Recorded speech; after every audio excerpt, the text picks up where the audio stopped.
ناوچەیەک هێرشەکاتە سەر وڵاتی ئێمە لە ماوەی ڕابردوودا چەنە هێرشی جیازی کردووە کە دوو مناڵی تەمەەن 8 ساڵ بۆ 12 ساڵ بوونە بە قوربانی ئەم هێرشانە بەڵام بەداخەوە هێڵی خیانەت لێرەدا دێ ئێوێ ڕووی دوژمن سپی بکاتەوە پروپاگەنداکە گوایە ئەم هێرشانە لەلایەن پەدەکەوە ئەنجامدراوە پێی وایە بۆ پروپاگەندانە ئەتوانێت گەلی کورد هەڵبخەڵەتێنێ یاخود گەلی باشوور هەڵبخەڵەتێنێ و بەڵام بەداخەوە ئێمە ئەتوانین بڵین کە ئەو داگیرکاریانە یاخود خیانەت بە ئامانج و بەبەستی خۆی ناگات بۆیە لێرەدا پێویستە بڵین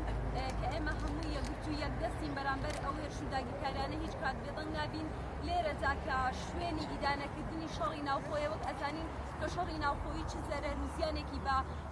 ئێمە گەیاندووە هیچ ماڵباتێک نییە مەگەر بەدەگمەن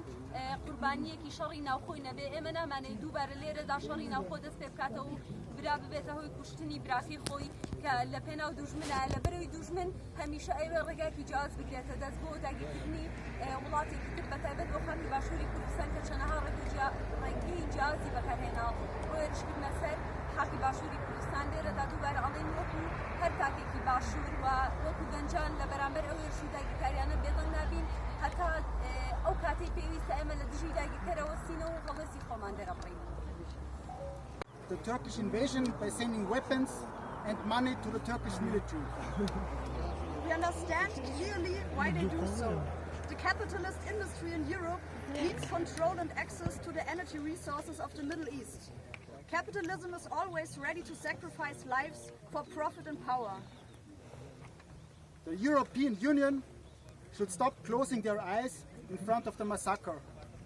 and the use of chemical weapons should be stopped immediately. We call on the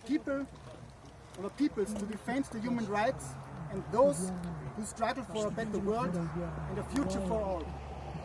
Only Apo!